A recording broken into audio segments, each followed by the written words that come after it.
喂，大家好啊！很久不見，很是掛念啊！咁啊，賢仔賽馬啦，咁好耐冇見啦。咁呢排搞緊咩啊？咁呢排就礙於工作上咧，咁就冇時間拍片講馬。咁其實呢個係其一啦，其次就係我發現到最近啲馬呢，其實如果你唔睇頭幾場玩呢，係基本上有啲難玩嘅。咁我其實之前都有啲心水想拍噶啦，但係呢，礙防於真係場地影響實在太嚴重啦。基本上，如果你唔係睇咗前面嗰啲場次嘅偏差呢，放頭定係後追定係三碟死硬呢，你後面你其實跟住個 pattern 買呢，基本上都係會贏到錢嘅。我呢個月都執到啲啦，咁其實最主要都係睇頭幾場咩情況，咁啊後面買翻啲唔好鬥氣，係離放嘅就買翻啲離放嘅馬啦。好似上一次跑馬地嘅賽事咁樣，唔擺頭嘅基本死晒，你買翻放頭馬。熱又熱中，難又難中，熱門都可以照贏錢嘅。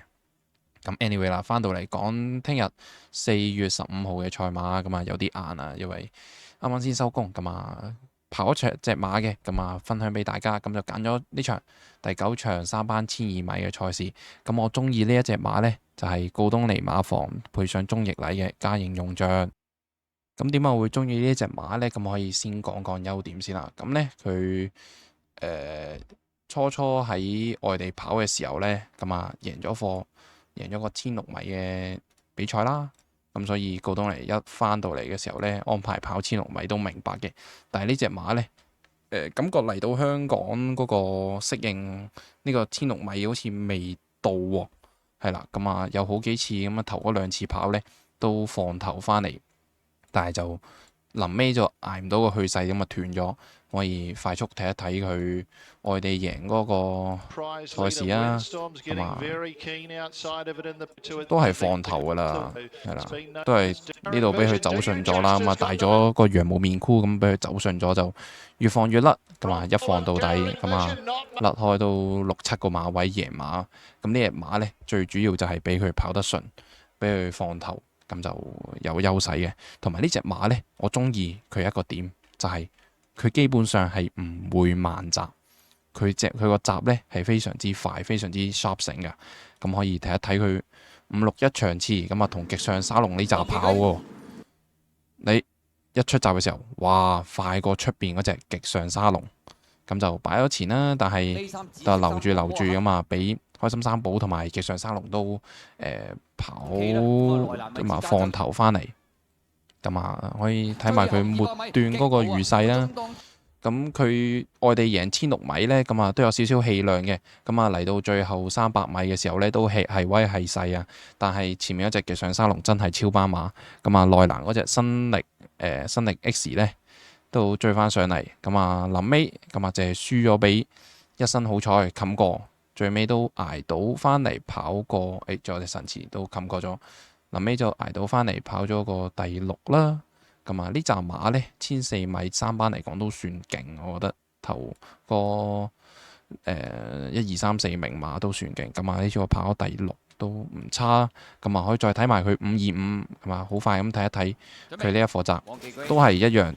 個優點我講嘅就係佢即使外欄呢，佢都快閘，呢個優點係毋庸置疑㗎啦，係嘛，擺咗上嚟啦，咁就最尾都係有少少力弱，感覺上好似都未去到1600米嘅氣量咁樣，去到200米嗰陣時候都係威係勢啊，但係出面千帆區啊、一身美麗嗰啲真係都係超班馬，真係超班馬啦，咁啊一衝過晒，咁啊又係唔斷嘅情況下，咁啊捱到個第5翻嚟啦，算好定算唔好？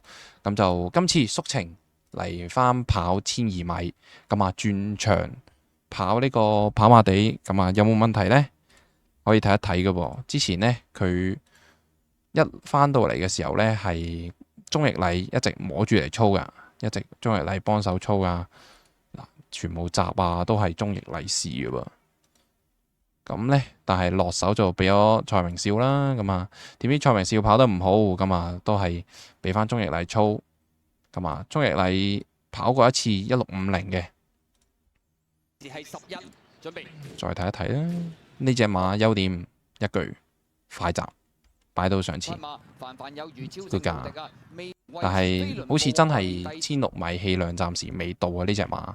咁佢試閘呢都試過一課1700米嘅跑馬地閘，所以呢證明呢隻馬過海跑呢個跑馬地呢就應該冇乜問題嘅。係啦，過海跑同加州動員試啊呢課閘，雖然時間還好一般可接受，但係都 OK 嘅。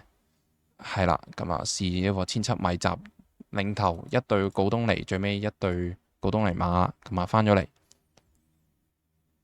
咁呢，呢隻馬呢，有一個唔好嘅點就係呢，佢末段嗰個走勢呢，都仲係好似有少少揈頭揈頸咁樣。其實呢度啱啱都睇到少少啊，呢個試閘呢，一直都有呢個問題啦。操控嗰個韁繩呢，咁啊又揈翻出去，又走翻入去咁樣。佢呢場525呢，可以睇一睇個直鏡，我啱啱睇過，可以睇多次啦。佢個直鏡呢，就比較明顯少少啊，佢嗰個頭擺嚟擺去嗰個情況。有啲喐身喐勢嘅騰碌。係啦，可以拉翻到最尾啦。咁啊，呢個藍衫呢隻嘉應勇將嗱個頭揈入去，又擺翻中間啦。但係個頭都揈嚟揈去喎，未去到好順喎個頭。咁啊片入去，又片翻出去咁樣，通常都有少少力弱嘅表現啦。呢個咁就今次呢，就沿用翻外地野馬配備，咁就加翻個 CP 係啦。我中意呢啲有變動嘅部署啦。首先過檔跑馬地，證明冇問題，1400、1600米放到翻嚟，但係臨尾末段都係力弱嘅。咁今次縮程，再加埋呢個 CP 外地野馬配備，所有嘅矛頭嗰個意識上呢，我都覺得都係全部都係一個向好嘅方向嚟睇啦。咁啊，鍾易禮都有試一課啊，咁樣。咁呢係馬呢，嘉應係馬唔會甩碌噶啦啩，即係告東尼操都唔會 hea 操啊，咁樣睇得都準啊。其實有記得呢兩場嘅賽事呢，其實佢臨尾都有少少飛㗎，係啊，臨尾都有少少飛㗎嘅情況下，跑到第5、第6。其實如果呢兩場鏟咗第4名，應該都幾好分。佢嗰個4連環，我都有包㗎，我都記得我都有包你嘉應勇將。臨尾嗰100米嘅時候，心諗唔係都有第4啊嘛，咁樣。咁今次呢，就縮咗嚟跑馬地1200米啦，咁我就覺得有 feel 嘅。咁啊開盤呢，就開10倍，咁啊比我想象中有啲熱咗少少，不過唔緊要嘅。咁呢隻我會攞翻先啦，嘉應勇將。咁好啦，睇完嘉應勇將之後，再逐場逐隻咁睇啦。咁我覺得冇乜機會嘅馬呢，咁啊呢啲贏得威風啊、幸運大夫、勇進區呢啲勇進區試咗一個袁幸堯試呢啲閘都好似幾靚喎，係啦。但係今次就唔係配袁幸堯啦，咁我就覺得暫時可以擺低先。咁啊，贏得威風、幸運大夫呢啲應該都未得嘅馬，咁就1號成數表，咁就霍雲星啦，霍雲星跑㗎嘛。呢隻馬好似135暫時未得噃，係咪啊？咁我唔會留低嘅，但係4連環我會包翻，咁就但係WinQ 上面就唔會包佢啦。咁啊，3號川河洞區，咁呢個川河洞區呢，你睇一睇佢賽績，一場得，一場唔得，一場得，一場唔得咁樣。咁啊，今次換咗布文上去試，咁我唔知呢啲馬得定唔得嘅喎。咁4連環我會包翻咯。咁啊，福星小子㗎嘛，季內呢都贏咗4 win 啦，咁就仲未上到重磅，未知重磅考驗得唔得？但係今次都唔係咩重磅，但係排住12檔，佢話咩126艾少禮加蔡若紅，非常之殼輕嘅組合。咁希望佢唔會鏟到條 Q 翻嚟，咁就但係都唔會放低佢嘅，咁都包翻啦4連環嗰度。咁呢，我要今日介紹呢，就係嚟緊呢3隻馬啦。就係我啱啱講嘅嘉應勇將先啦，咁啊，另外我會買呢個鐵三角嘅，首先就係天外迎天，係啦。咁天外迎天呢，其實我覺得幾 on form 嘅呢隻馬。咁啊喺呢一場嘅跑法上面呢，我覺得都可能會有賺嘅喎。因為呢場都多快馬，咁啊有幸運星球放啊，咁關鍵所在啊，咁用盡區睇佢嘅閘都係放嘅，咁我估佢有機會放頭啦。咁就仲有川河動居可能會擺錢，咁啊唔清楚啦。咁啊棒棒堂就一定會放錢噶啦。咁多快馬嘅情況下呢，天外迎天，我想提你同大家睇一睇佢510嗰個賽後報告。咁呢隻馬呢，潘頓就話呢，佢認為呢隻馬係唔願意同其他馬一齊競跑喎，即係換句話講呢，你佢內欄呢，就反而對佢係咪有啲不利呢？因為佢唔中意同其他馬拍埋一齊跑嘅喎。可以睇一睇佢呢一場510嘅賽事咧，天外迎天咁啊，俾馬壓住，咁好似以潘頓所講就話俾馬壓住嘅時候呢，就唔願意展開步伐衝刺啊咁樣。咁今次呢，佢就排咗個10檔，咁喺有快馬嘅情況下呢，相信佢沿途頂住3碟嗰個機率都唔會好高嘅。咁就今次排10檔，咁啊揈出去啦。好似我開頭咁講。睇翻頭嗰幾場偏差，大家可以睇下第6、第7場壓完地又好，唔知佢會唔會壓地啦。咁啊壓完地會唔會3踏不利嘅，揈出去即刻死嘅？咁如果係嘅話呢，咁大家可以當我冇講過，咁啊放低呢隻天外迎天。但係如果唔係嘅，出面都有得追嘅時候呢，咁呢隻天外迎天咁我都會包翻啦。咁呢個係我第二選啦。咁嘉應勇進第1選啦。咁啊第三選。我會揀到呢隻團結勇士，係啦，呢隻團結勇士呢，我都會非常之中意嘅喎。咁如果大家中意呢，咁啊可以用翻團結勇士反拖翻我啱啱講嗰啲馬都唔錯嘅喎。咁呢隻團結勇士有咩好呢？上場佢淨係輸咗俾自滿同行嘅啫。咁其實喺我眼中呢，自滿同行都有3班都少少超噶啦，呢隻馬係嘛？佢自滿同行輸俾扶搖世勁巴基之城喎，扶搖世勁上到2班都係埋到 Q 嘅喎，巴基之城其實都有嘅，但係唔知點解佢最近604嗰場田大安騎有少少甩碌啦。咁啊跑完沙田1200米，咁啊唔得，即刻縮翻嚟跑個跑馬地1200米，即刻又攞1 win 啦。咁佢呢場呢個時間係非常之靚嘅喎。我想講佢係喺全組嘅3班1200米上面嚟講呢組算靚嘅喎。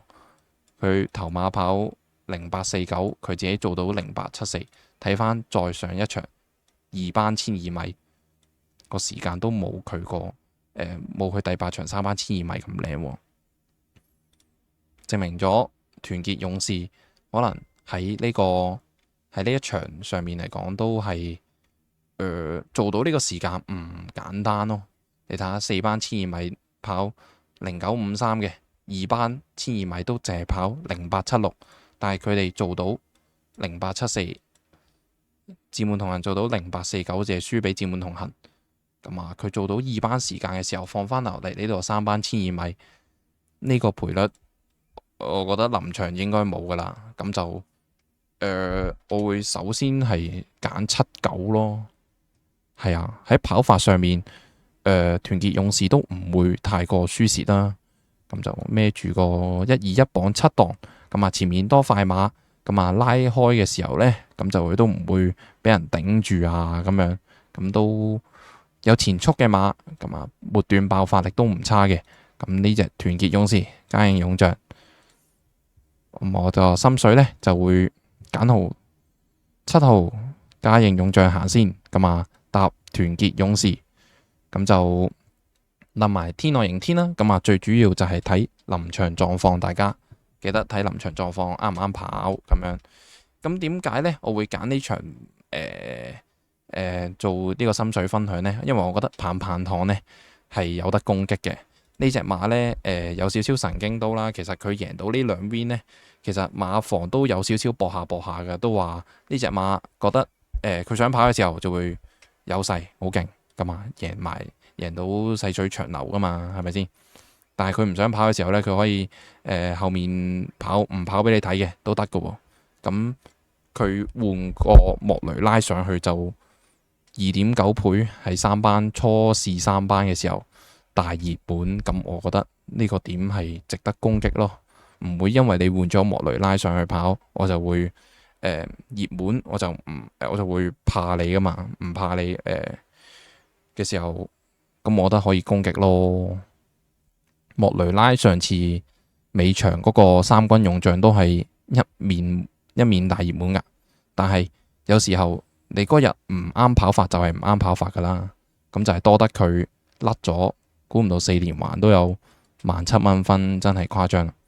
所以呢，呢一隻12號嘅棒棒檔呢，我係會攻擊嘅，係啦，放加帕莫雷拉，同埋因為佢上次嗰2場贏嗰啲對手呢，其實都唔勁噶噃，佢對住咩維港激流啊，有你有我，其實再出都唔係成績特別好，而且佢做嗰個時間呢，1分09個8 0980呢，其實比起隔離同日下一場嘅4班1200米嗰個時間段速係比較差添嘅喎。咁啊3班1200米都做到0927啦，咁佢做嗰個時間0980，我就覺得唔係嗱，佢係基本上可以話係全日嘅1200米上面嚟講做嘅時間都唔係最靚嘅喎，連幸運愉快呢組都0946嘅時候，你0980贏馬呢，今次再上班，因為莫雷拉就有個大熱門身份，咁我就絕對會攻擊呢啲馬啦。咁我就首選推介嘉應勇將，然之後團結勇士，第3選就天外迎天。咁啊，視乎翻情況啦。天外迎天就睇翻嗰日跑法啱唔啱跑咯，係啊。咁我就會推介一個玩法俾大家嘅，咁啊4連環7、9，咁啊拖翻我啱講嘅馬啦，唔好甩低嘅馬。呢一個玩法驚莫雷拉嘅，咁啊包埋咯，10蚊買100蚊注。我覺得呢條飛4連環都係一個推介嘅玩法。咁就今日係咁多先啦，咁啊祝大家贏多啲。